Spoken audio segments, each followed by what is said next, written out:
está la fuente, de dónde sacan los datos, ¿cierto? ¿Cuáles son los parámetros o los valores de referencia? ¿Sí? Y bueno, el espirograma. El espirograma, ¿cómo se hace? Y es lo que preguntaba. No, pero antes de irnos, había una pregunta. Se me olvidó ya. Pero era algo bueno. Sacó el otro. Le pregunté que si cuando uno le toma la espirometría, el volumen como mínimo que se capturaba era como, no podía ser el residual porque era en un caso extremo, pero yo dije, ¿será algún punto intermedio entre el volumen de reserva respiratoria, puede que sea como el mínimo o que sea entre eso y el residual? Ya. Pero usted me dijo que lo medían en base al volumen de reserva inspiratoria, no, a la capacidad vital forzada. Eso, capacidad vital forzada. ¿Se puede? ¿Qué será la capacidad vital forzada? ¿La qué? La capacidad vital forzada. Respirar lo que más. Esta es la capacidad vital. Dijimos que era lo máximo que podemos movilizar. De hecho, coincide con o podría ser, llegar a ser el máximo volumen corriente, ¿cierto? Y forzado, no, residual jamás vamos a alcanzar.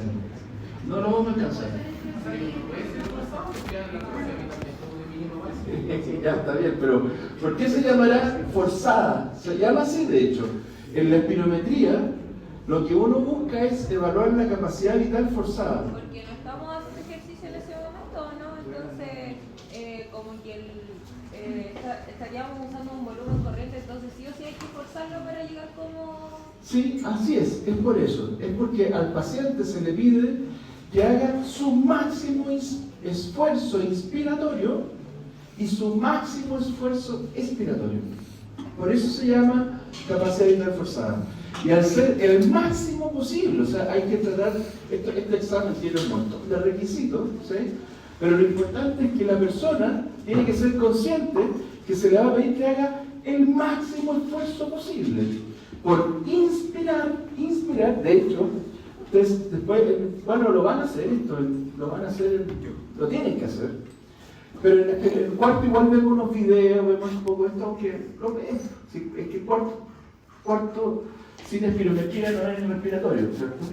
Entonces, ahí ven que cuando al paciente tienen que pedirle, y tome aire, hay que hacerle barra, literalmente hay que hacerle barra.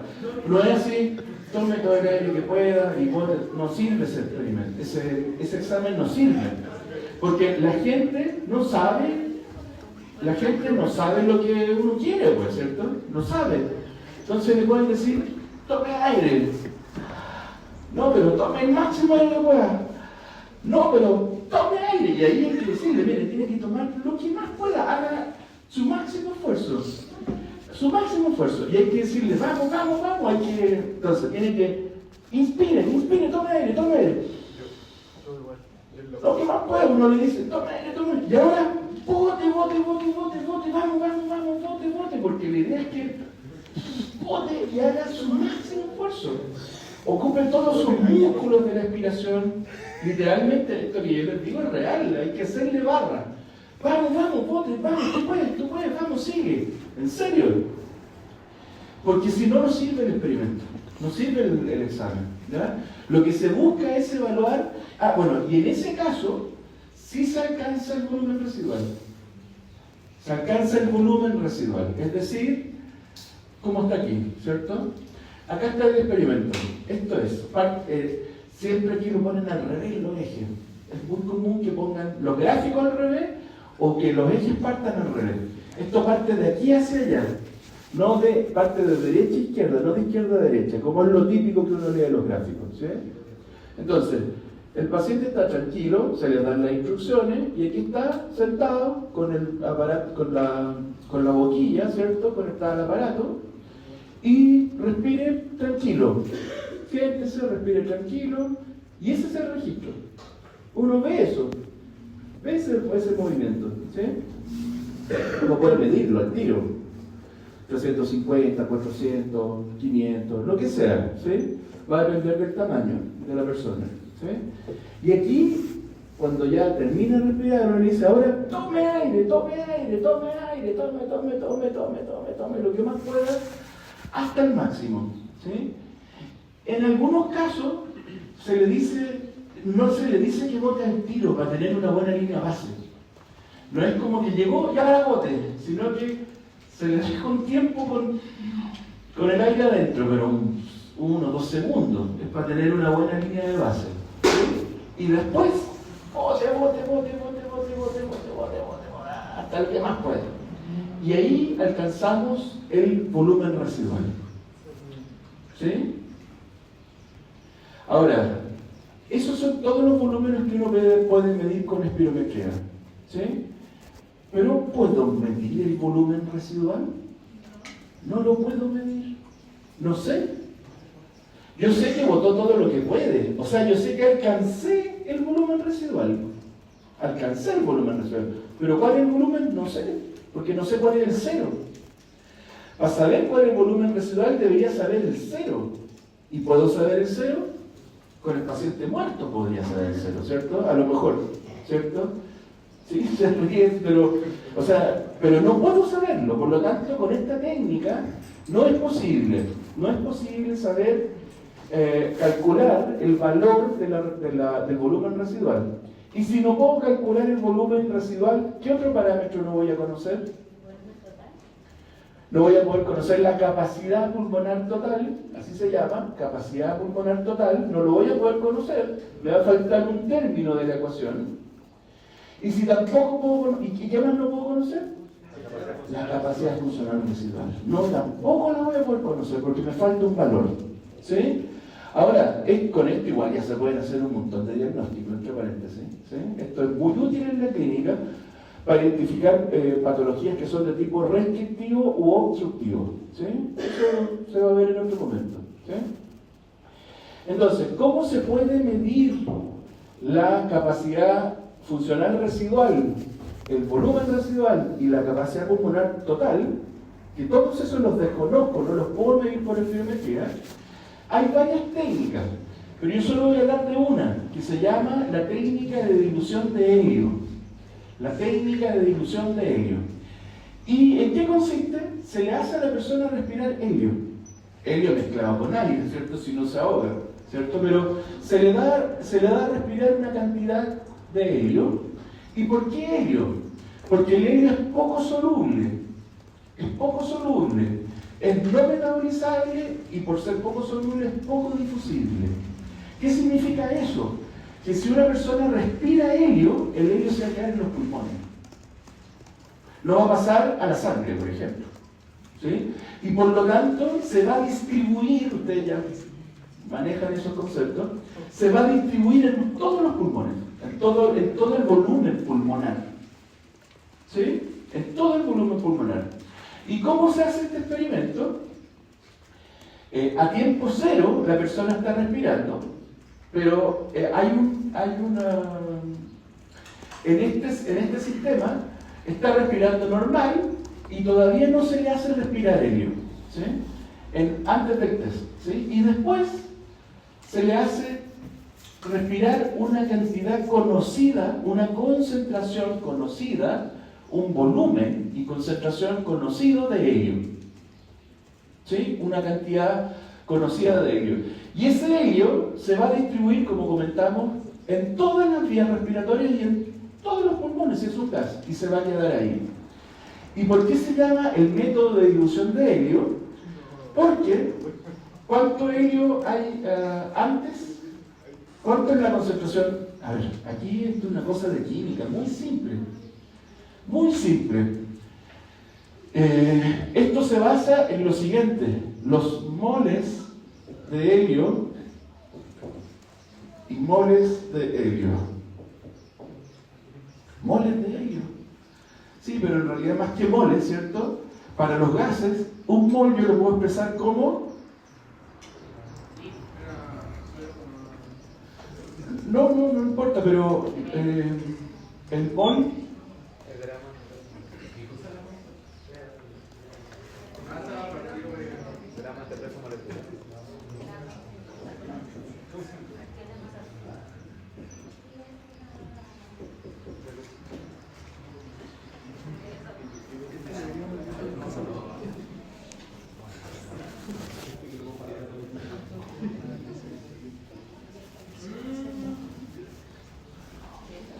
Ya. Ups, ya. Miren, ¿les suena eso? Ya. Lo que estamos diciendo acá es que esto es el helio inicial y el helio final. El helio inicial es el helio antes de que lo aspire el paciente, cuando uno lo tiene en una cápsula, en un tanque con helio. ¿Sí? Entonces, el helio inicial, los moles de helio son iguales a la concentración de helio por el volumen. Esto es concentración molar de un gas. Los moles de helio son iguales a la concentración de helio por volumen de helio inicial. Concentración inicial. ¿Sí? ¿Sí? Es inicial. Es en la cápsula, antes de que lo respire. Yo sé el volumen y la concentración. ¿Sí? Y luego, por conservación de la materia, ¿cierto? Estos mismos moles iniciales se distribuyen a un volumen final o a un compartimento final, ¿cierto? Por lo tanto, vamos a tener que los moles de helio finales va a ser la concentración inicial y la concentración final y el volumen final. ¿Sí? ¿Les parece? ¿De dónde sale esto? De la concentración molar, pues. ¿Sí?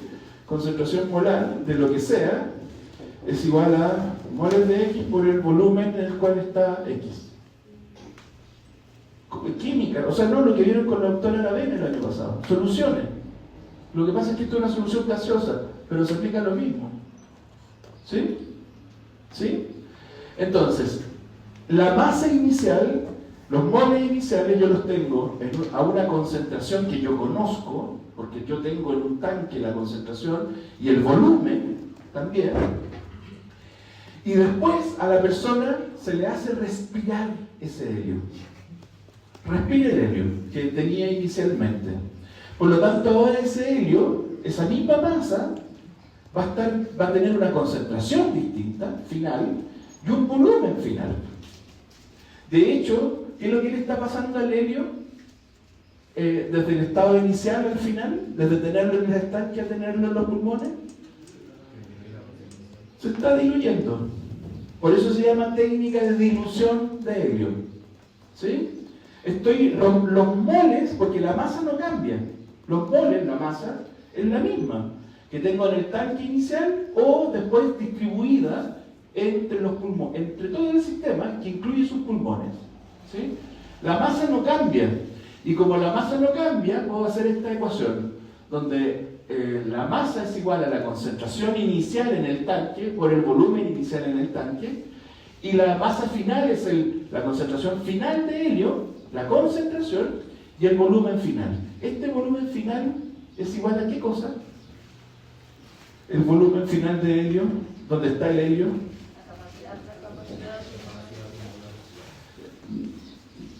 Sí, muy bien, pero ya está bien, pero ese volumen va a ser el final, va a ser igual al volumen inicial más, o el volumen del tanque, donde tenía contenido el al principio, más el volumen de los pulmones.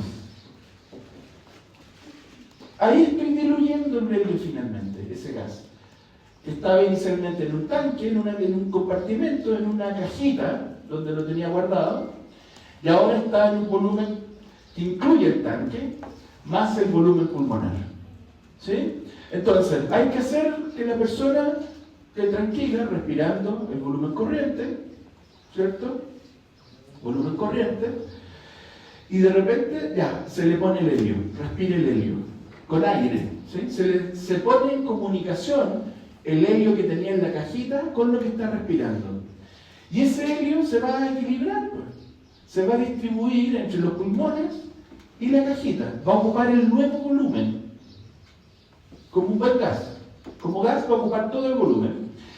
Y uno le dice a la persona, respiren tranquilo,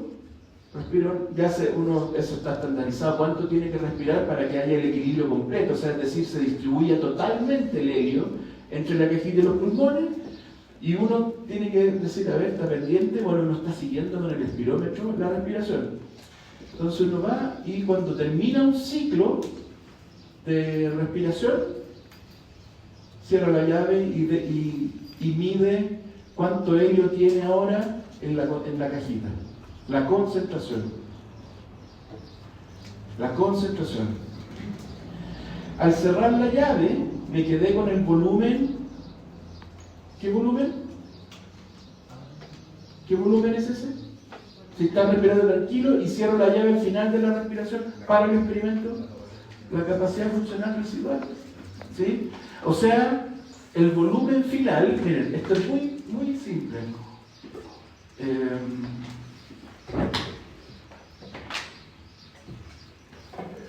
Muy, muy simple.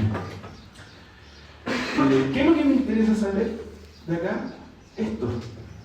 Esto de acá, restándole obviamente el volumen del tanque, es el volumen, es la capacidad funcional residual. O sea, el B2 sería como el volumen del tanque más el volumen del tanque. Claro. ¿Y qué volumen es? Como estaba respirando tranquilo y yo cerré la llave de distribución del helio al final de la inspiración, ¿qué volumen quedó distribuido en el volumen pulmonar? ¿Sí? Dame un segundo. Entonces, el volumen de helio final, que ya sabemos, está dado por la suma de esas dos cosas, va a ser igual a la concentración de helio inicial, la que tenía en el tanque, que la conozco, por el volumen de helio inicial, que también lo conozco, porque yo sé qué volumen lo tenía contenido, dividido por la concentración de helio final. Que esta es la dilución, esta concentración va a ser más baja. Y de esa manera tengo el volumen de helio, de distribución de helio final, y a este volumen le resto el volumen del tanque y tengo la capacidad funcional residual. Y si tengo la capacidad funcional residual, ¿cómo calculo el residual? Expiratoria, ¿cierto? Acuérdense que la capacidad funcional residual es igual al volumen residual más el volumen de reserva expiratoria. Este lo saco por espirometría y este lo saqué con el experimento. Despejo y tengo el volumen residual. Y con eso tengo el volumen residual, tengo la capacidad funcional residual y tengo la capacidad pulmonar total. Puedo calcular todo a partir de esa técnica. Es muy simple, es muy simple. ¿Sí? Dígame. Es que todavía, o sea, no es que no entienda cómo se llega al resultado, sino cómo se mide. Mira. Por ejemplo, ya entra como el helio, y cómo sabe cuándo tiene que parar la válvula, Ya, cómo mira. sabe que está completo. Mira, aquí está en el monito. Inicialmente se le hace respirar, pero no helio, respira normal, por lo tanto acá estamos registrando el volumen corriente, ¿cierto? Eso estamos viendo en el y está cerrado, entonces está respirando aire, tiene que respirar aire, ¿cierto? Y en un momento dado le decimos ahora, metemos el helio. Entonces aquí está la concentración 1 de helio, el volumen 1 de helio, el helio que le estamos haciendo respirar, y al abrir la llave se va a diluir ahora en todo, entre la cajita, en la vía de conducción y los pulmones. Entonces ¿Sí? se mide la concentración cuando está en el tanque, en el tubo y dentro del sistema respiratorio. Exacto. Ya, es que esa era la duda Exacto. que tenía. Entonces mido la concentración cuando... O sea, ojo que aquí el tubo y el tanque es una sola, porque es un solo compartimento, está todo comunicado. Entonces es una sola concentración. Basta con que yo mida la concentración aquí en cualquier parte, porque es una mezcla homogénea, y voy a saber la concentración, ¿sí? Y después mido la concentración de nuevo, pero con el helio diluido en los pulmones. ¿Sí? Entonces tengo la concentración 1 antes de diluir y el volumen 1, y luego el volumen, tengo la concentración 2 y la incógnita es el volumen 2. ¿Y por qué puedo hacer eso? Por esto, la ley de conservación de la masa. Esto que está aquí es la ley de conservación de la masa.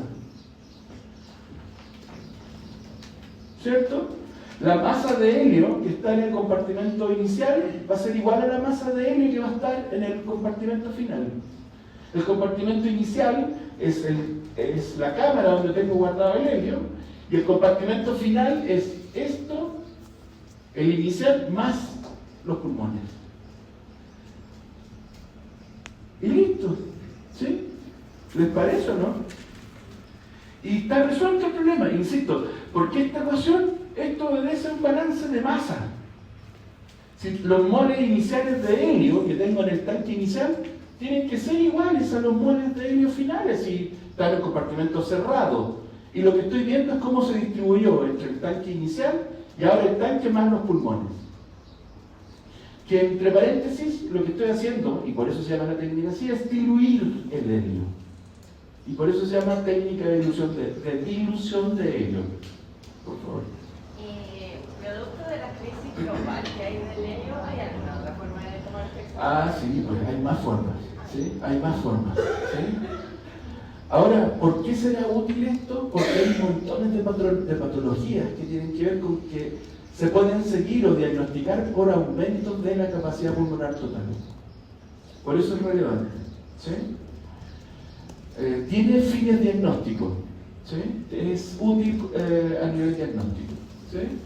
Les voy a mandar como complemento todo esto escrito en una hoja. El desarrollo así, paso 1, paso 2, paso 3. ¿Ya? Que está por ahí, pero eso lo hice hace años. Entonces está la hoja escrita a mano. Paso 1 y el desarrollo completo hasta despejar lo que nos interesa, que es el volumen de los pulmones, que corresponde a la capacidad funcional residual. ¿Está claro por qué es la capacidad funcional residual, cierto? Ya, excelente. Eso. Y entonces...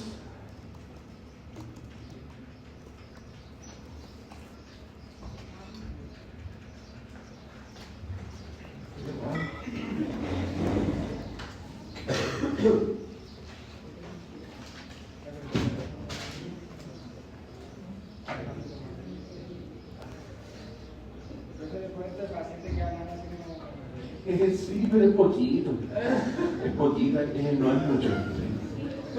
Es una pequeña cantidad. ¿Qué pasó?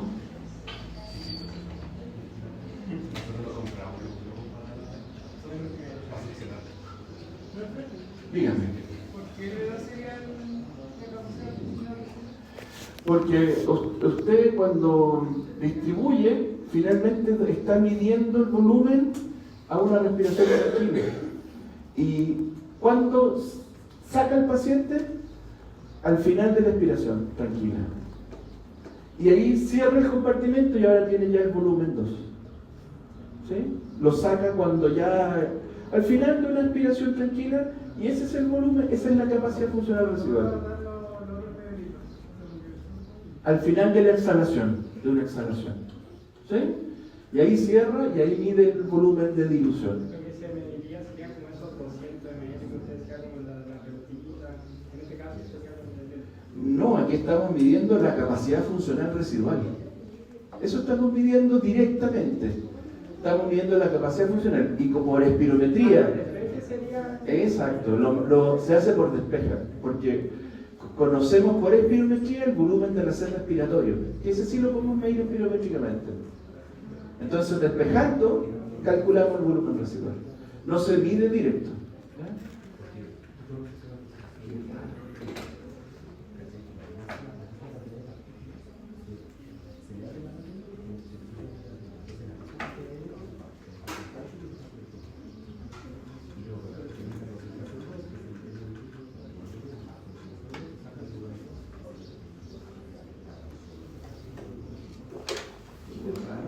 Ahí está. Ya. Entonces, jóvenes, bueno, aquí está lo que habíamos comentado recién, en la misma diapositiva. ¿Sí?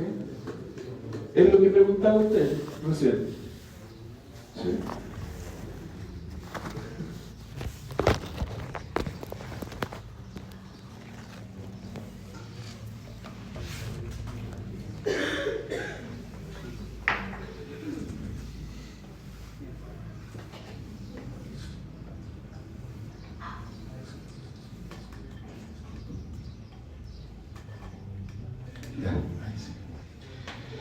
Ahora, hay una cosa interesante y es que estar de pie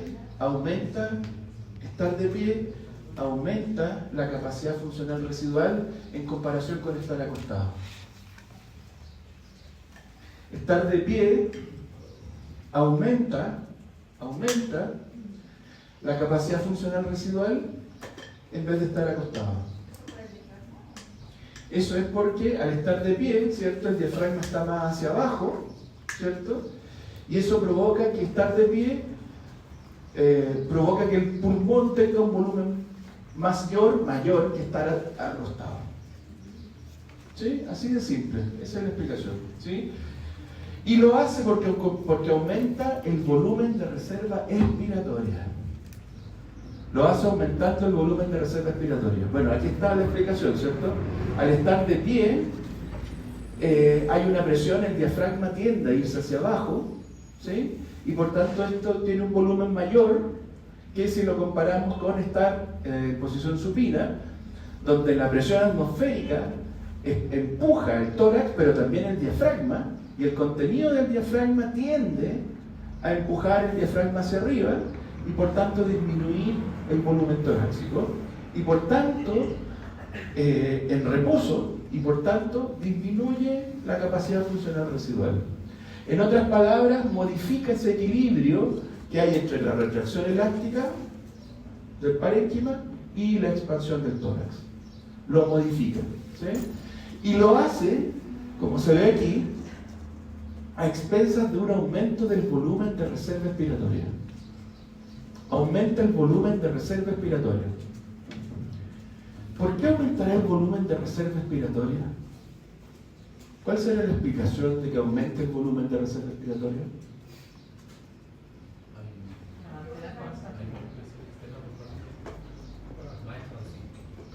Exacto, es más expansible. El hecho de ser más expansible provoca que, en este caso, al estar de pie, haya mayor distensión alveolar, ¿sí? Y por tanto podemos alojar más volumen de aire en ese espacio.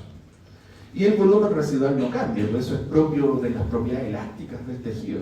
El volumen residual no cambia, ¿sí? Dígame. Ahí es importante la mantención, ¿no? Por ejemplo, ¿Qué, perdón? que ¿Qué? ahí es importante lo que dice el paciente porque si dice que se ahoga estando acostado, a lo mejor puede estar fallando eso, ¿no? Uno tendría que ver si alguien dice, no, yo me hago respirando estando acostado o yo me hago estando de pie. Así es. Tiene que ver con eso, ¿sí?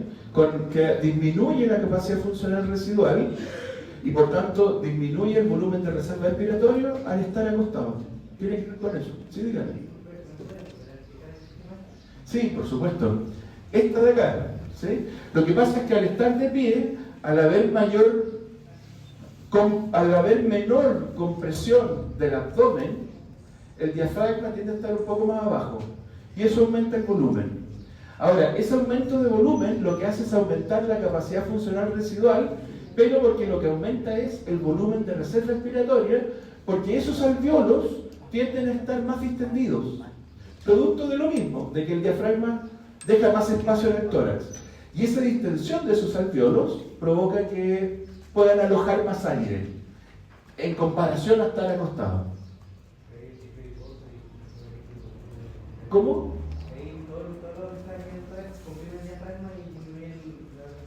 Exacto, así es, así mismo. Dígame. Por eso cuando uno tiene crisis de asma y esas cosas, por ejemplo, cuando está en la cama no lo pueden dejar como acostado, sino que tiene que tener como un cierto ángulo o estar más o menos sentado. Así mismo, ¿sí? Y ahí también es por el moco, es por eso y por el moco, ¿sí? Para favorecer que el moco se movilice, ¿sí? Y también por el cambio en el volumen, ¿sí? Disminuye, fíjense, si disminuye la capacidad funcional residual, disminuye una capacidad pulmonar finalmente, ¿sí? Eso.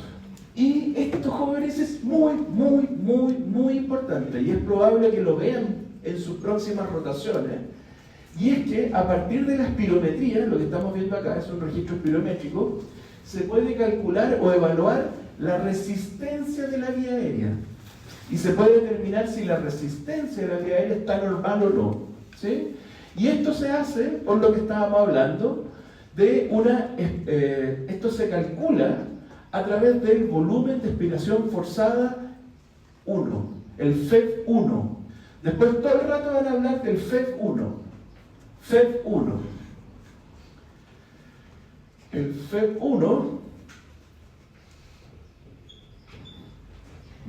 es volumen de expiración forzada, y el 1 es en el primer segundo de expiración. En el primer segundo de expiración. ¿Sí? ¿Se lo imaginan? Aquí está el gráfico, miren. De hecho, déjenme mostrarle el otro y después volvemos a este. Miren. No, mejor este. Aquí esto parte de acá hacia allá. De acá hacia allá. ¿Sí? Entonces, se le hace respirar al paciente normal. ¿Qué es lo que estamos haciendo ahí? Inspire, o sea, estamos haciendo maniobras, estamos alcanzando la capacidad vital forzada, ¿cierto? Y desde ese punto le decimos, espere. Y ahí estamos viendo cómo desde el volumen máximo, aquí aparece 4,5 litros, el volumen máximo, ¿sí? Cómo desde el volumen máximo, expira, y el flujo, esto que estamos viendo de volumen por litro, se representa el flujo en la pendiente de esta curva, que es como cambia el volumen en función del tiempo. Eso lo vamos a ver en otro curso, no en este, ¿ya? Lo que importa es que claramente el flujo de aire aquí es más rápido que acá, y acá es menos, ¿cierto? ¿Por qué? ¿Por la capacitancia?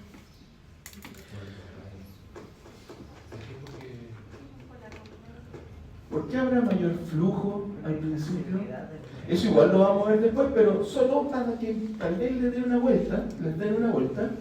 Cuando están en el máximo, expulsar al principio es mucho más fácil, porque están con todos los músculos de contracción por el retroceso elástico, ¿cierto?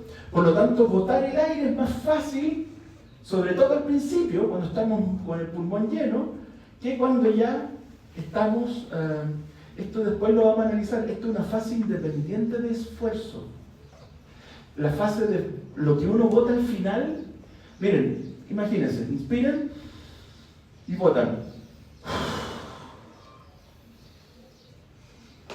La primera parte, yo hice depende de mi esfuerzo, pero fíjense en la última parte. Esa parte final, porque tiene que ser forzada, esa parte final ya no depende del esfuerzo que yo haga. Y ahí el flujo es mínimo, entre paréntesis. El flujo tiende a ser mínimo. Que sea mínimo no quiere decir que no haya flujo. Hay, pero es mínimo. Y el flujo al principio es máximo porque yo todavía tengo control de los músculos. En la primera parte, cuando estoy con el pulmón lleno. Pero cuando ya estoy pidiéndole botar lo que más puedo, ya no tengo más músculo que contraer, ya, o es lo mínimo, ¿sí? Y ahí sigue saliendo aire, sigue habiendo flujo,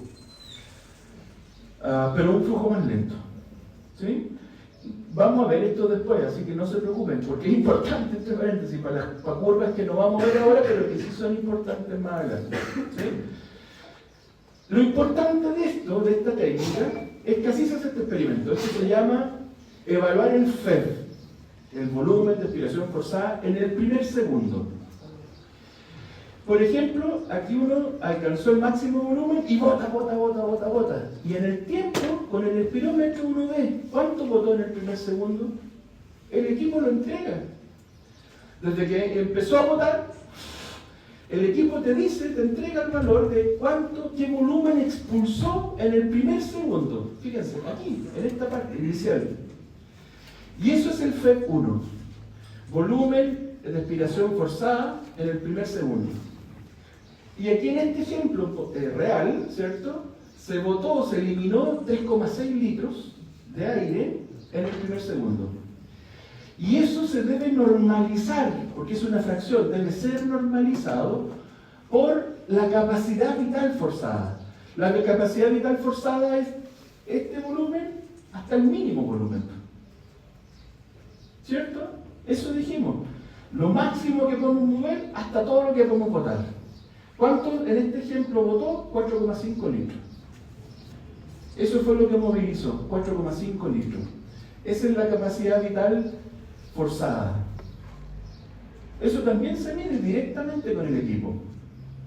¿Sí? Al final de todo el aire que botó completo, hasta que ya no puede botar más, ya no en el primer segundo, sino que todo son 4,5 litros.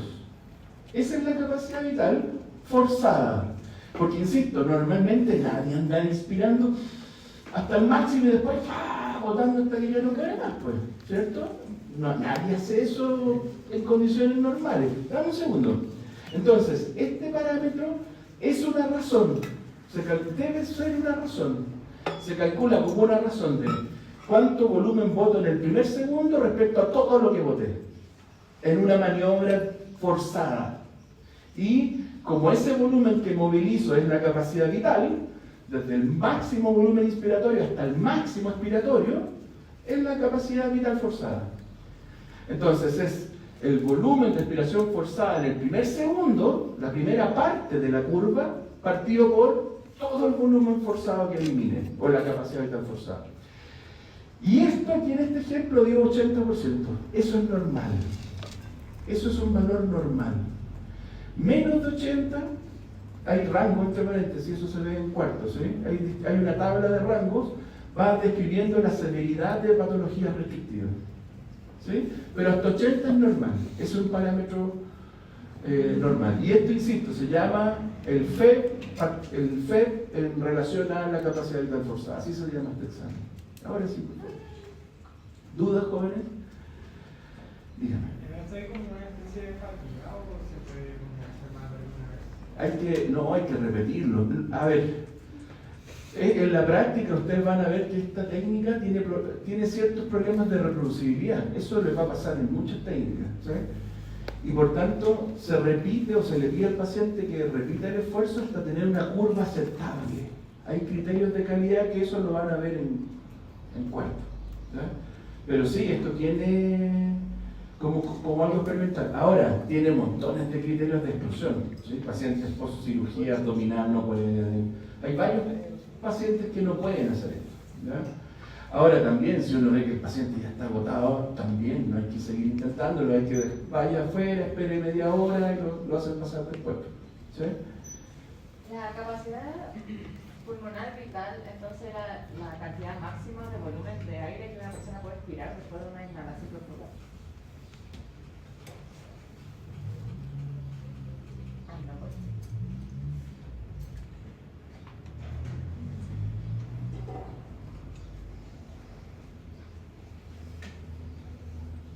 ¿Qué pregunto?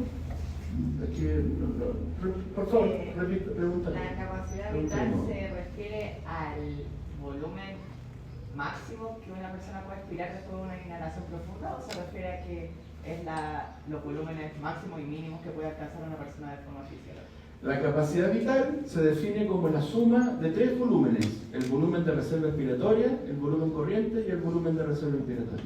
Eso es la capacidad vital forzada. Y por tanto, si te fijas, abarca todo el rango de volúmenes de aire que podemos movilizar.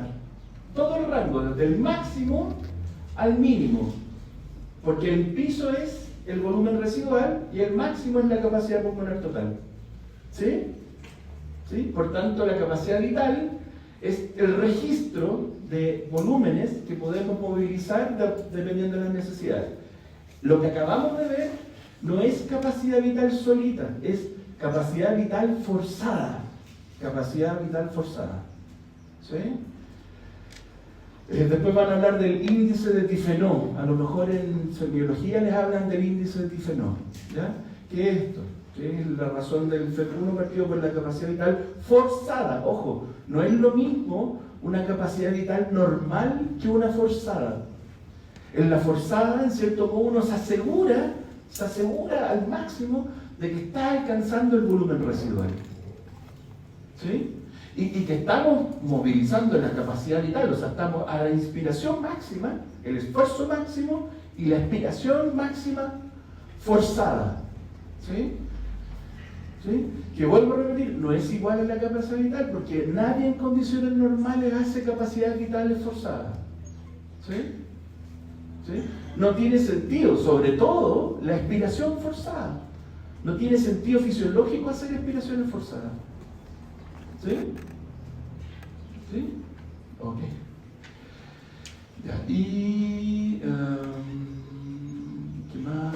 Bueno, aquí estamos viendo lo mismo, entre paréntesis, pero la curva al revés, ¿sí? Porque les va a pasar en esto, dependiendo del libro, cambian las curvas, la forma en que se presentan, ¿sí?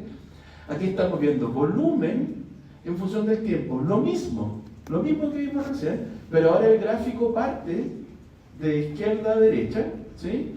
Y aquí, ¿a qué se refiere tiempo cero? ¿Qué tenemos ahí? ¿El inicio de la inspiración? ¿Cuál inicio de la expiración? El inicio de la expiración todavía Inicio de la expiración. La capacidad pulmonar total. Capacidad pulmonar total, porque partimos desde la inspiración máxima, acuérdense, esto parte desde la inspiración máxima, y lo que se está mostrando aquí es el volumen exhalado, el volumen expirado. Lo que pasa es que esta parte es esto, es de aquí en adelante. No incluye, ya respire tranquilo, ahora tome. Esa parte, acuérdense, es para control de calidad del ensayo, y el experimento parte ahí. Aquí, esta curva es lo mismo, pero parte de ahí y está al revés. Entonces, lo que está registrando acá es cuánto estamos votando. Y aquí se ve que en el primer minuto se votó 4 y algo, y en este ejemplo, la capacidad vital forzada, o sea, todo el volumen que pude exhalar, son 5 y tanto. ¿Pueden hacer el cálculo, jóvenes? Dividan 4,3 dividido por 5,8. 4,3 dividido por 5,8, por favor. 4,3 dividido por 5,8. 74%. ¿Cuánto? 74%. 74%. Está dentro del rango normal todavía, ¿sí? Porque, ojo, en fisio nosotros les mostramos valores cerrados, pero después ustedes van a ver que hay que mostrar el rango de normalidad. ¿Sí? Es como la sangre, ¿cierto? No hay un único valor normal, es un rango de valores. ¿Sí? ¿Sí? Este ejemplo quiere decir que la razón FEP1, capacidad vital forzada, es 74%, normal. ¿Sí? Ok. Eso. Y ahora vamos a hablar un poco de volúmenes, vamos a seguir hablando de volúmenes, pero tenemos que empezar a hablar ya de la ventilación alveolar, no la ventilación pulmonar, que no es lo mismo. La ventilación pulmonar, que es el volumen corriente, es cuánto aire entra y sale, desde la boca incluso, cuánto entra por la boca y cuánto sale por la boca. Ese es el aire que uno registra, ¿sí? Pero lo que en realidad es importante es la ventilación alveolar. Esa es la que importa, porque ahí es donde ocurre el intercambio gaseoso. Eso es lo que nos interesa saber, ¿sí? Por lo tanto, la ventilación alveolar se define como el volumen de aire fresco, aire nuevo, que entra a los alveolos por minuto. Por lo tanto, esta es una ventilación alveolar minuto, también se le llama, ¿sí? Generalmente, después vamos a ver que a las ventilaciones cuando son minutos o a cualquier cosa minuto se le pone un puntito. Dependiendo de la tipografía del libro, se lo ponen al lado o arriba, un punto. Es como...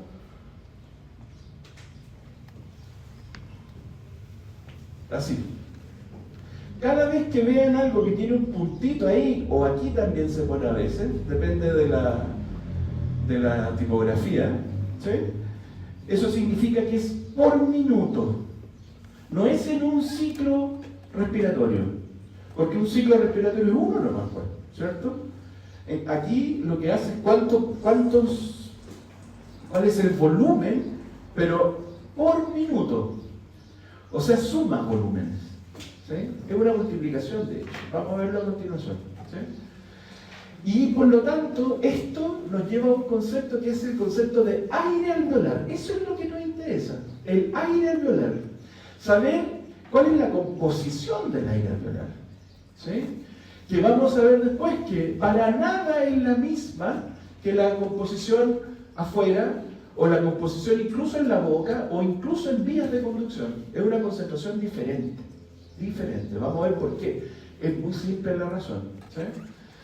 Y el aire alveolar, entonces, se define como el volumen de aire que está entrando.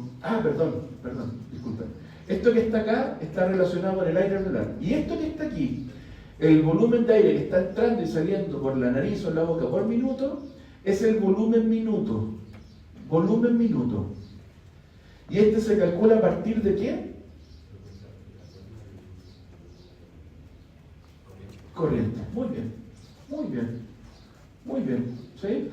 Entonces hay que distinguir que la ventilación alveolar o el aire alveolar tiene que ver con el aire que llega a los alveolos, efectivamente, el aire fresco que llega a los alveolos, y este es el volumen de aire que se calcula a partir del volumen corriente, ¿sí? Que no es igual. ¿Por qué no será igual? ¿Por qué no es lo mismo? Porque el corriente es como el total que se sacan de ambos pulmones que le llega a cada alveolo, no es lo mismo. No puede ser 1,5 litros a un alveolo, no sé si me explico. Es los alveolos, O son sea, todos los alveolos. pero porque el otro está calculado como para los dos pulmones y como se subdivide en dos ramas. El otro también para los dos están calculados para los dos. Por eso, pero no me entendió lo que le dije. Repítelo. No, que le decía que el otro como depende del volumen corriente, usted nos dijo que era medio litro, o sea que eso es lo que yo muevo entre el ciclo de respiración. Pero en cambio el otro va directamente a lo que llega al alveolo. Y adentro los pulmones se ramifican, entonces ese medio litro se divide en los dos pulmones y en las ramificaciones hasta que llega al alveolo. Pero se refiere a lo mismo, no a la fracción, se refiere al volumen alveolar total. No al volumen unitario de cada alveolito, no. Es los alveolos, a todos los alveolos, de los dos pulmones. ¿Ya? Tiene que ver con el aire, o sea, que se remueva, pero que llega a los espacios muertos anatómicos. Ya, tiene que ver con eso. ¿Qué son los espacios muertos anatómicos? A lo mejor en anatomía lo vieron, no sé. Como los recesos. Las vías de conducción y todas las vías del árbol respiratorio y bronquial que no son alveolas y que no son de intercambio. Y ahí hay un volumen. Hay un volumen. Por lo tanto, por esa sola diferencia ya podemos intuir que el volumen fresco de aire que llega al alveolo, o sea, el volumen, la ventilación alveolar minuto, debería ser a lo menos menor que la ventilación minuto. ¿Cierto? Porque esto es todo lo que entra y sale por la boca. Esto es lo nuevo, lo fresco que le llega a los alveolos. ¿Sí? Y claramente de todo esto que entra por el volumen corriente, una parte va a quedar en tránsito, porque acuérdense, es una marea. Entra, pero cuando está entrando, de nuevo para afuera. Y después ya entró, de nuevo salió y de nuevo para adentro. ¿Sí? Por eso es de marea. ¿Sí? Por lo tanto, el volumen alveolar va a ser siempre menor, porque siempre va a quedar aire en las vías de conducción. ¿Sí? Y vamos a definir algunas cosas al respecto. ¿Sí? Entonces está el volumen corriente, que ya lo dijimos, ¿cierto? Es el volumen en cada respiración. Este no es minuto, es corriente nomás, ¿cierto? Medio litro. ¿Sí? Y luego está el espacio o el volumen muerto. De muerte en inglés, por eso se ocupa de sub D, ¿sí? El volumen muerto es el volumen del espacio muerto y se refiere a gas, a aire que no se intercambia con la sangre, que no tiene posibilidad de ser intercambiado. Es decir, aire que no está en alveolos, porque el intercambio ocurre en los alveolos. ¿Sí? Y dentro de este volumen del espacio muerto tenemos dos. Este se forma a partir de dos. Del volumen muerto anatómico, que se refiere a las vías de conducción, y hay nada que hacer, ¿cierto? Y a partir de un volumen muerto alveolar, ¿Y qué es eso? Alvéolos ventilados, pero no perfundidos. Alvéolos que pueden estar ventilados, puede que les llegue aire, pero si no están perfundidos, también se considera un gas no intercambiable, porque no sabe nada con tener aire en un saquito alveolar si no está pasando sangre por ahí para que ocurra el intercambio de gases. ¿Sí? Entonces, el volumen del espacio muerto, la idea es que es gas, es aire que no puede ser intercambiado con la sangre, y esas son dos cosas: el anatómico, vías de conducción, ni una posibilidad, y alvéolos no perfundidos. ¿Sí? Ese es el espacio muerto alveolar. En general, en personas jóvenes sanas, no hay espacio muerto alveolar, no hay. Pero es normal que con el envejecimiento, con el proceso de senescencia, vaya aumentando gradualmente el espacio muerto alveolar. Es decir, con la edad es normal, es propio de la senescencia, que tengamos alvéolos que pierden perfusión, dejan de ser perfundidos. ¿Sí? Lo que claramente va a modificar el volumen alveolar, pues. Va a modificar el volumen alveolar, porque el volumen corriente, que esa es la cantidad total, ahora, además de restarle lo que hay en las vías de conducción, tengo que restarle aire que llegó a alvéolos que no están perfundidos. Por lo tanto, el volumen alveolar efectivo va a disminuir, que es el que me importa para el intercambio gaseoso, pues. ¿Sí? ¿Se dan cuenta que es importante esa diferencia? Ok. Y, bueno, ya lo hemos dicho, ¿cierto? Pero el volumen alveolar es el que va a realizar el intercambio gaseoso. Ese es el genuino. Esos son alvéolos funcionales. ¿Qué significa? Alvéolos intactos y además perfundidos. No sacamos nada si no están perfundidos. Solo ahí va a ocurrir intercambio de gases. ¿Sí? Solo ahí va a ocurrir la función pulmonar. ¿Sí? Y una cosa importantísima, y es una convención que vamos a usar y que se ocupa en todos los libros y la van a seguir ocupando siempre, es que cualquier cosa que tenga A mayúscula, creo que lo vimos en Cálculo, ¿cierto? Ya, cualquier cosa que tenga A mayúscula se refiere a alveolar,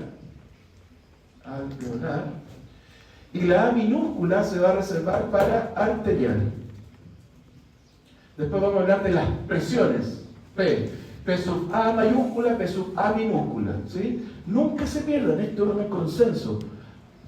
La A mayúscula se refiere a lo que sea, lo que estemos midiendo en alvéolos, y la A minúscula se refiere a arteria, sangre arterial. ¿Sí? Eso es un consenso importante. ¿Sí? Entonces, sigamos hablando de esto, dentro del espacio muerto. Ya le habíamos dicho, ¿cierto? Que aquí aparece el espacio muerto fisiológico. Fíjense, este es un concepto que no habíamos visto recién. El espacio muerto fisiológico va a estar dado por la suma del espacio muerto anatómico y el alveolar. Es decir, todos los espacios muertos posibles. Eso se llama espacio muerto fisiológico. ¿Sí? Y el anatómico, que son las vías de conducción, eso hay un cálculo, eso no hay que medirlo, eso se estima, eso ya está estandarizado, y es que son en 150 ml de aire, de gas, como referencia para una persona de 70 kilos, 1,70 m, o también se ocupa, eso que es una muy buena aproximación, que son 0,45 ml por kilo de peso. Esto es muy bueno porque ya corrige por tamaño. ¿Sí? Porque en general el peso está asociado al tamaño, en general. ¿Sí? ¿Cierto? Personas más grandes pesan más que personas más chicas. ¿Sí? Entonces, este dato es importante también. ¿Sí? El aire muerto anatómico se puede calcular fácilmente a partir de este factor de conversión. ¿Sí? 0,45 ml por kilo de peso. ¿Sí? Y bueno, ya habíamos definido el alveolar, ¿cierto? Alvéolos que están ventilados pero que no reciben flujo. ¿Cuánto podría pasar eso? Miren,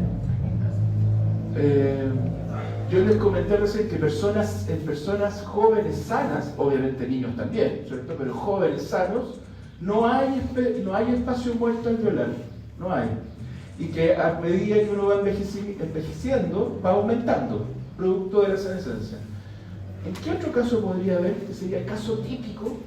Embolismo pulmonar. El embolismo pulmonar, ¿sí? Embolismo pulmonar va a provocar, ¿qué es lo que es embolismo? Un trombo, uno o varios trombos, ¿sí? El embolismo pulmonar es la causa más importante, la más importante, que puede producir un aumento del espacio muerto alveolar en personas jóvenes, ¿sí? Y cae de cajón la definición, ¿cierto? Tenemos, va a estar alterada la bomba ventilatoria, la bomba ventilatoria sigue funcionando igual, pero dependiendo de dónde está el émbolo, vamos a tener territorios o alveolos no perfundidos. Y por lo tanto, dependiendo de la magnitud del émbolo o de los émbolos, podemos tener más o menos espacio muerto alveolar. ¿Sí? Y eso es malo, insisto, ¿por qué? ¿Por qué es malo? Porque disminuye el aire alveolar, que es el que nos importa. ¿Sí? ¿Qué más tenía que decir de eso? Dígame. Por ejemplo, cuando está en ese tipo de casos, se calcula como por porcentaje, supongo, ¿no? ¿Qué cosa? La disminución del aire alveolar, cuando hay un Sí, pulmonar. sí, totalmente. Mira, eso lo vemos en cuarto también, pero se hace a partir de una fórmula muy simple que se llama la gradiente de difusión alveolo arterial.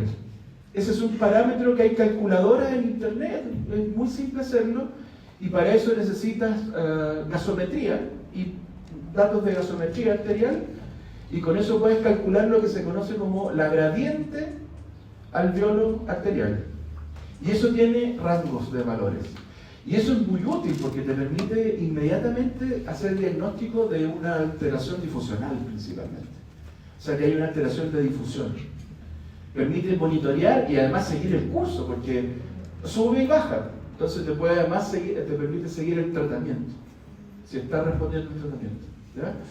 Entonces, eso, insisto, eso viene de una cosa que se llama la ecuación del aire alveolar, que nosotros no vemos acá, pero que está relacionada con esto mismo.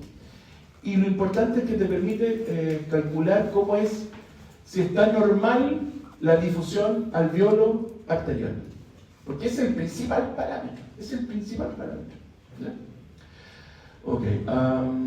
Y bueno, entonces, lo mismo, pero con ecuacioncilla, ¿cierto? El volumen corriente, por tanto, va a ser igual al volumen muerto más al volumen alveolar. ¿Les parece, no? ¿Cierto? A esta altura ya debería ser obvio, ¿sí? Y por tanto, despejando, podemos decir que el volumen alveolar, que es el que nos importa, es igual al volumen corriente menos el volumen del espacio muerto. Así de simple, ¿sí? Ahora, nosotros habíamos hablado de que esto tiene que ver con volúmenes minutos, ¿cierto? Es normal, también depende de los rangos de referencia, yo aquí puse de 12 a 20. Hay libros que ponen de día 18, ¿sí? Pero por ahí es la normalidad, ¿sí?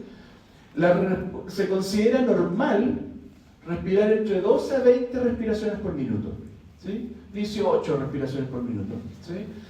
Ese es un rango de respiración normal, ¿sí? ¿Qué sería respiración normal?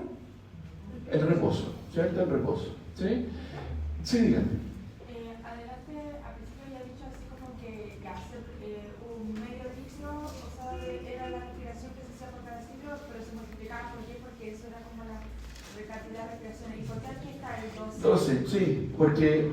10 más fácil de calcular. Exacto, solo por eso, sí, esa es la razón. El 12, de 12 a 18, de 12 a 20, pero 10 es un número cerrado, es como para tener una idea, 5 litros, ¿sí? Porque también no necesariamente es medio litro, es por ahí. Entonces, es como para solamente usar números cerrados, ¿sí?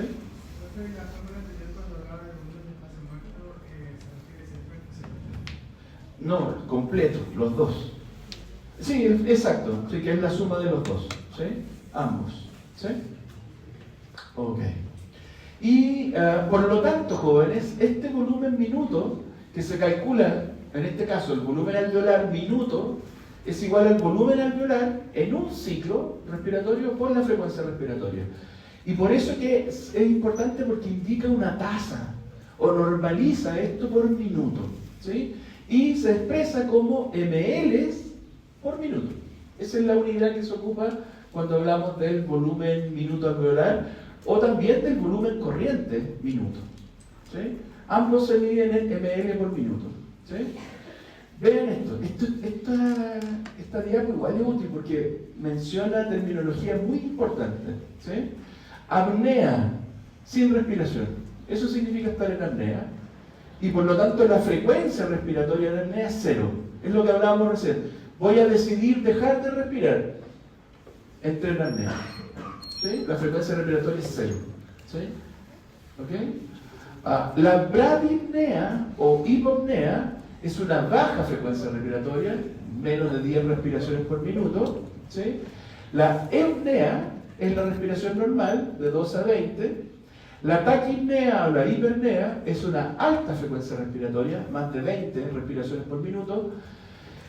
Y fíjense la diferencia de hipoventilación. Hipoventilación, fíjense, ¿cuál es la diferencia entre esto que estamos viendo acá y hipoventilación e hiperventilación? ¿La difusión? Difusión. Esto está considerando difusión y por tanto el aire alveolar. ¿Sí? Porque yo puedo estar moviendo mi bomba ventilatoria y no haciendo intercambio o haciendo muy poco intercambio. ¿Con eso podríamos saber si hay zona muerta o no? Absolutamente, sí, sí. Lo que pasa es que miren, esto de acá es clínico. Esto lo pueden evaluar clínicamente.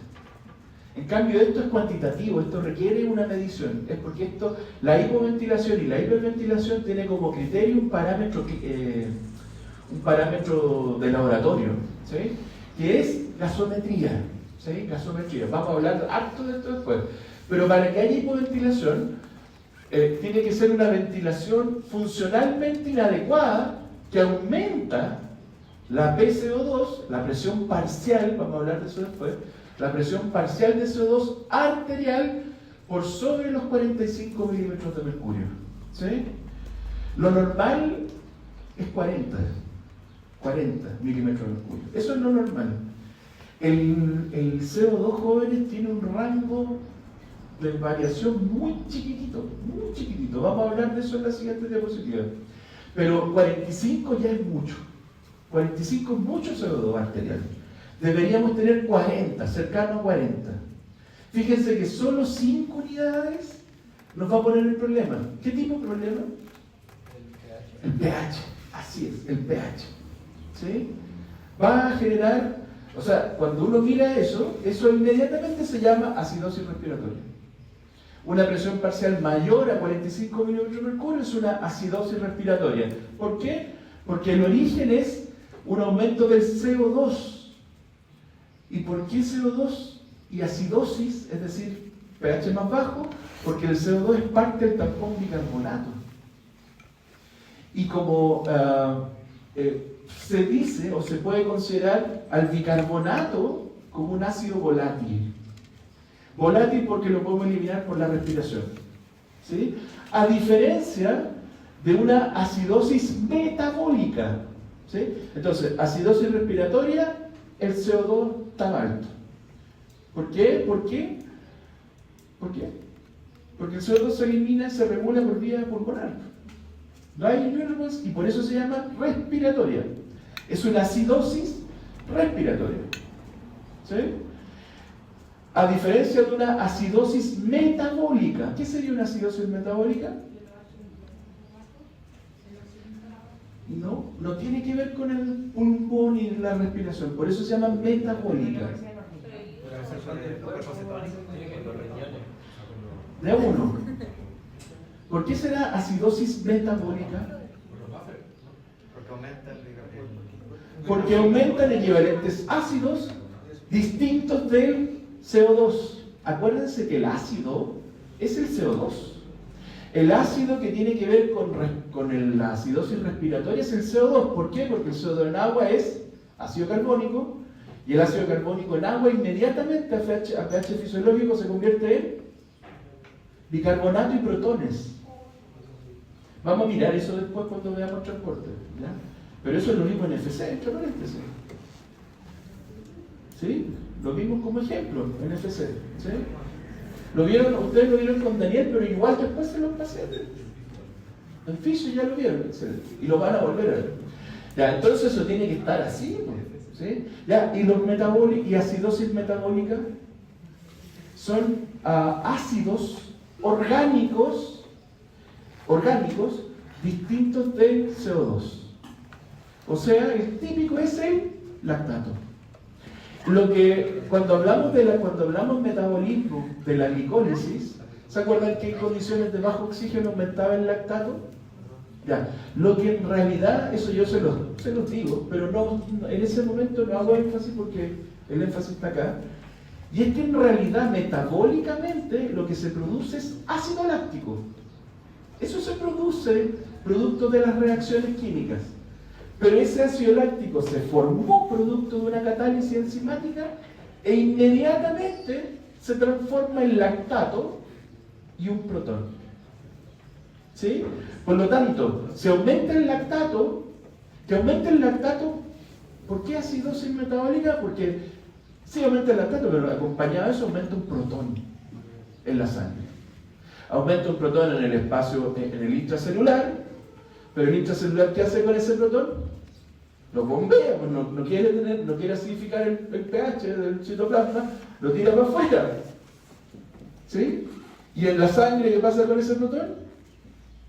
Perdón, en el espacio intersticial pasa a la sangre y eso se regula o reacciona con el bicarbonato y tiene que de alguna manera ser regulado vía renal o vía pulmonar. Porque esos protones consumen bicarbonato, ¿ya? Pero eso lo van a ver en renal, ¿ya?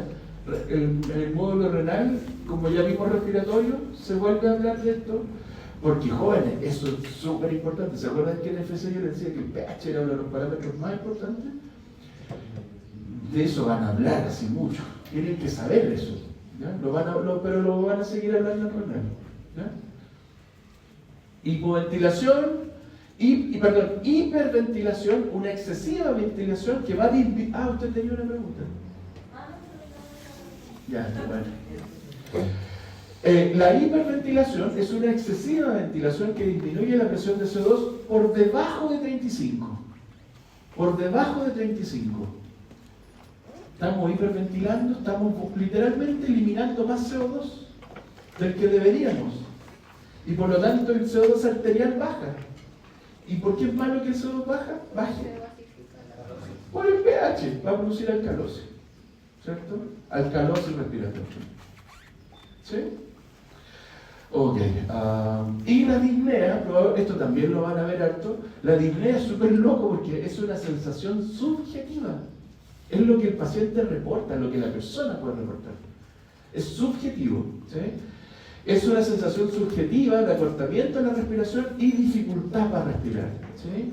Y en este caso la demanda de ventilación es mayor que la capacidad de la persona para responder. ¿Sí? Pero es subjetivo. ¿Sí? Hay personas que sienten ahogadas con muy poco y otras con mucho aguantan la disnea. ¿Sí? Es subjetivo. Es lo que el paciente reporta. ¿Sí? ¿Alguna duda con esto, jóvenes? Díganme. Entonces, ampliar el volumen a nivel de minutos sería cero. Absolutamente. Así es. Sería cero. Porque la frecuencia del protón es cero.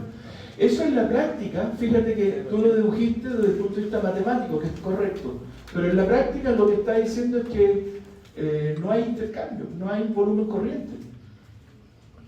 No hay volumen corriente. ¿Sí? Si la frecuencia respiratoria es cero, sí, pero lo que importa es que no hay volumen corriente. El volumen corriente desaparece. ¿Sí? Ok. Y entonces, siguiendo con esta idea del volumen minuto, o ventilación total, o ventilación minuto, esto que estamos viendo acá es la corriente, la total, ¿cierto? Y ahí está 6 litros. Aquí lo estamos definiendo como 6 litros. ¿Sí? Que estamos considerando 12 respiraciones por minuto, por medio litro, en una respiración tranquila. Por lo tanto, el volumen total, o el volumen minuto, o la ventilación minuto, son 6 litros por minuto. ¿Sí? 6.000 ml son 6 litros, ¿cierto? Y esto podemos extenderlo a la fórmula que vimos recién, de que el volumen minuto es igual al volumen muerto minuto más el volumen alveolar minuto. ¿Sí? Y aquí viene una trampillita que hay que hacer, y es que podemos analogar el volumen corriente igual al volumen exhalado. Son prácticamente lo mismo. El volumen corriente es prácticamente igual, es casi igual al volumen exhalado. ¿Sí? ¿Qué es el volumen exhalado? Lo que sale por la boca. Sí, sí. No se ría, tiene toda la razón. Boca o nariz, tiene toda la razón, absolutamente. Sí. ¿Qué dije boca? Bueno, tiene toda la razón, nariz.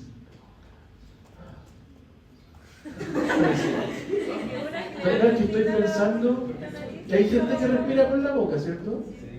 Y cuando uno está muy cansado, también respira por la boca, ¿sí? Que no debería ser. Los entrenados no hacen eso, no respiran por la boca. ¿Qué me iba a preguntar usted? Me confundí un poco con las siglas que sale dos veces VT. ¿Qué es lo que sale, perdón? Ah, que esta, acuérdense, como tiene puntito, esta es minuto y esta es en un ciclo respiratorio. Esa es la diferencia. Acuérdense que cada vez que hay un puntito es por minuto. Y eso quiere decir que el parámetro hay que multiplicarlo por la frecuencia respiratoria. ¿Sí? Y bueno, esto que está acá, y teniendo en cuenta que el volumen corriente minuto es casi igual al volumen exhalado por minuto, podemos reescribir esto. Miren, jóvenes, eso, volumen alveolar minuto, es igual a la frecuencia respiratoria por el volumen alveolar. ¿Cierto? Igual a... ¿Qué pasó aquí? ¿Cómo se despejó esto? ¿Cierto? ¿Cierto? Entonces, este que está acá es igual a ese término, ¿cierto? Menos eso que es igual a eso, ¿cierto? Por lo tanto, se llega a esta ecuación, ¿sí? Que el volumen alveolar es, según los números que ya habíamos visto de espacio muerto fisiológico, si estos son 6 litros, lo normal en personas sanas es que sea 1 litro 800, 1800 ml por minuto, que es el volumen del espacio muerto minuto, ¿sí? Y por tanto nos da que el volumen alveolar es 4200 ml por minuto. O sea, si el volumen corriente eran 6000, en realidad lo que realmente le está llegando a los alveolos es 4200. 4200. Que no es menos, es casi un tercio menos. ¿Cierto? Díganlo, por favor. Por ejemplo, si un adulto sufre como esta perforación en los pulmones, tendría como menor probabilidad de sobrevivir que alguien joven porque tendría menor como capacidad pulmonar. No, porque cuando hay un neumotórax, está lo mismo si es joven o viejo, colapsa igual el pulmón. No sé, pero me refiero por el tema de la zona nueva. ¿Se cayó? Es que ahí da lo mismo, porque colapsa el pulmón completo. Entonces ya ni siquiera tiene sentido hablar de zonas muertas. Ahí, fíjate, lo que está ocurriendo es que no hay ventilación. El espacio muerto alveolar es ventilado, pero no perfundido. Esa es la definición. Y alude a un mecanismo, ¿cierto?, que tiene que ver con la perfusión. En cambio, lo que tú planteas es otra causa, es otro mecanismo. Sí, pero Que, sí. me refiero, por ejemplo, ya tenemos un pulmón que fue perforado que no puede generar el tema de la respiración, y el otro para compensar. Ah, Un 100%, sí. un 70%. sí, absolutamente. Sí. Ahí yo pensaba que era bilateral, estaba subiendo. Ya, sí, tienes toda la razón. Así es. Va a poder, con el pulmón que le queda, transportar más oxígeno y ventilar más alveolos que el viejo, sin duda. Y también este tema del neumotórax puede dar como una predisposición a tener zona muerta.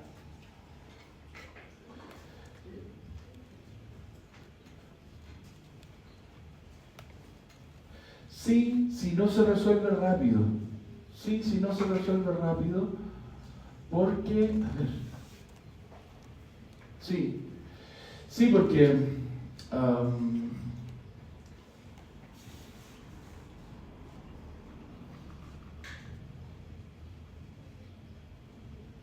No, va por otro mecanismo. Es otro mecanismo. Es otro mecanismo porque el neumotórax normalmente colapsa los alvéolos, pero no altera la perfusión. O si la altera, es transitoriamente mientras se resuelve el problema, pero después la perfusión continúa normal. Hay muchísimos capilares. ¿Ya? Profe, que hayan estos espacios como muertos, pero por el tema de, no del sistema de conducción, sino que del otro, del alveolo, ¿eso disminuye la capacidad pulmonar total o no disminuye porque igual le llega la ventilación? Ya, qué buena pregunta. Ya, muy buena pregunta. Gracias por la pregunta, porque lo que acabamos de ver en la primera parte se llama volúmenes estáticos. Así se les llama. En cambio, a esto se les llama dinámicos. Y son dinámicos precisamente porque, dependiendo de la condición, podría aumentar el espacio muerto y por tanto disminuir el alveolar. ¿Sí? Entonces tú tienes toda la razón. Esto no va a cambiar la capacidad pulmonar total ni los estáticos. Los estáticos tienen que ver con el pulmón nomás. Si se expande o no, cuánto se puede extender y cuánto aire puede alojar. ¿Sí? En cambio, esto tiene que ver más con función, tiene ya más vinculado a función. ¿Sí? Y por tanto, entonces, ¿cierto? Esto es la forma más rápida de calcular que el volumen alveolar minuto va a ser igual a la frecuencia respiratoria por el volumen exhalado menos el volumen muerto. ¿Sí? Y miren este mono. Este mono igual es interesante porque fíjense que esto sería el final de la expiración. Al final de la expiración tenemos los pulmones, en todos los pulmones, completos. Acuérdense que estos volúmenes se miden de la boca hacia adentro. ¿Sí? Una capacidad funcional de 3000 ml. Pongamos eso. ¿Sí? Y supongamos que en las vías de conducción quedó 150 ml como espacio muerto anatómico. Eso es al final de la expiración, ¿cierto? Cuando se inicie al final de la inspiración, es decir, imagínense que estamos ingresando un volumen corriente de 450. Acá no puse 500 porque es para que coincida con esos 150 nomás, ¿ya? Para hacer números cerrados, ¿ya? ¿Sí? Entonces, al final de una inspiración, si tenemos un volumen de ventilación pulmonar de 450, literalmente está entrando 450 a toda la vía respiratoria del pulmón. Por lo tanto, ¿qué queda al final de la inspiración? ¿Qué queda al final de la inspiración, como se ve en el mono?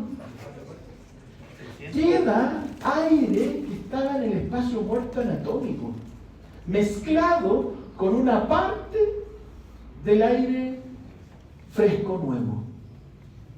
Queda una parte, porque este que estaba saliendo ahora entró, volvió a entrar. Este que se ve ahí, esto de acá empuja, por decirlo así, el que iba saliendo, ahora lo vuelve a meter a los alvéolos. Este ya había salido de las zonas de intercambio, pero como quedó en vía de espacio muerto anatómico, cuando hay una inspiración y entra aire fresco, eso que estaba saliendo ahora es el primero en entrar, ¿cierto? Es como que no alcanzó a salir, era el último en salir y ahora es el primero en entrar, como que el aire nuevo lo empuja hacia adentro de nuevo, ¿cierto? Y por tanto aquí ya podemos intuir que el aire alveolar va a ser una mezcla de aires, ¿sí? No podemos asumir que la composición del aire alveolar es igual a la del exterior, ¿sí? Que con la presión uno podría pensar en eso, ¿cierto? Cuando hablábamos de P sub 0 y que estamos en equilibrio con la atmósfera, sí, pero como hay un ciclo de entrada y salida, va a determinar que siempre el aire nuevo esté mezclado con aire viejo. Aire viejo. ¿Qué característica tiene este aire? Muy bajo contenido de oxígeno y alto CO2. ¿Sí? ¿Cuántos CO2 tendrá? Eso no lo hemos visto, lo vamos a ver en esta misma clase. ¿Cuánto CO2 hay en el aire? 0.0 algo, nada. CO2. No hay CO2. Por eso que han escuchado que las vacas producen efecto invernadero. ¿Han escuchado eso? En el aire, bueno, y nosotros también, cuando dicen las vacas, y nosotros, o sea, nosotros somos el animal más abundante en la Tierra, nosotros también producimos CO2, ¿cierto? Pero a lo que voy es que en el aire no hay CO2, o hay muy poco, y nosotros estamos botando CO2. ¿Sí? Afortunadamente hay plantas, ¿sí?, que fijan ese CO2 de nuevo, ¿sí? Pero igual hay acumulación de efectos invernaderos, ¿sí? Ya. ¿Y cuánto CO2, perdón, y cuánto oxígeno hay? 21%, muy bien, 21%. Vamos a hablar de presiones parciales y después. ¿Ya? El 21% nos ayuda, pero lo que nos interesa son las presiones parciales. ¿Ya? Y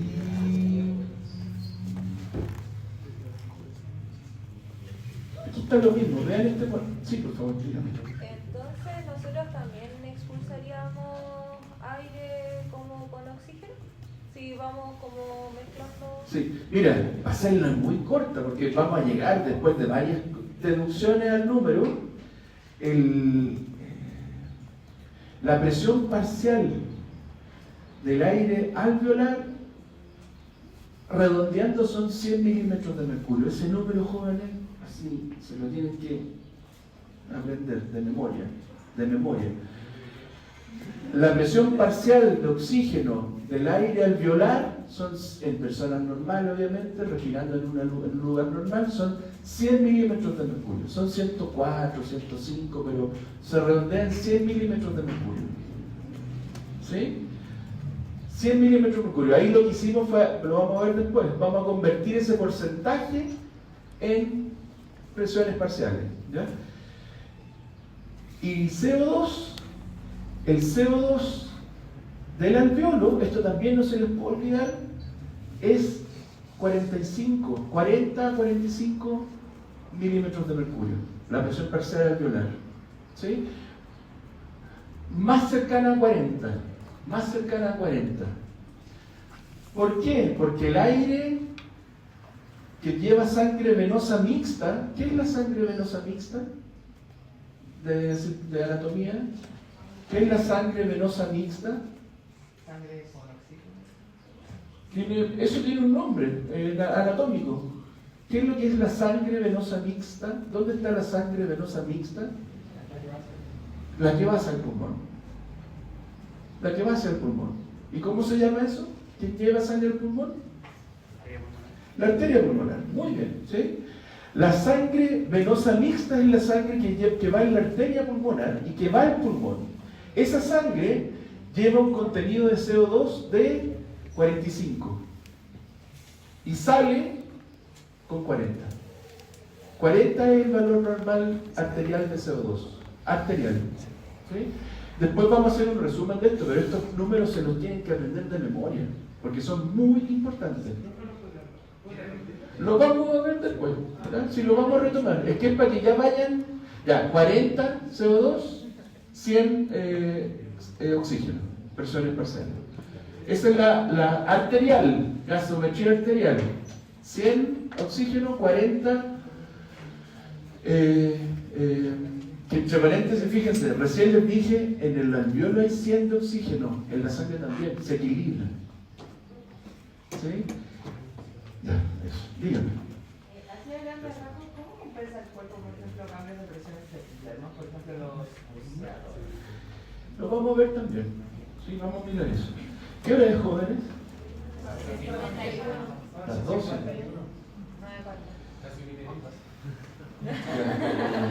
Ya igual nos falta un montón. Pero tenemos otra clase después del martes. Quedan 2 clases. Ya, yo creo que ya están reventados, ¿no? Ya. Jóvenes, vamos a quedar hasta acá, pero escúchenme, miren, escuchen una cosa para que no aleguen después, ¿cierto? Vamos a ver lo que alcancemos a ver en respiratorio. ¿Sí? Porque yo ya no puedo seguir abusando del tiempo de mis colegas. Si se dieron cuenta, me dieron más tiempo.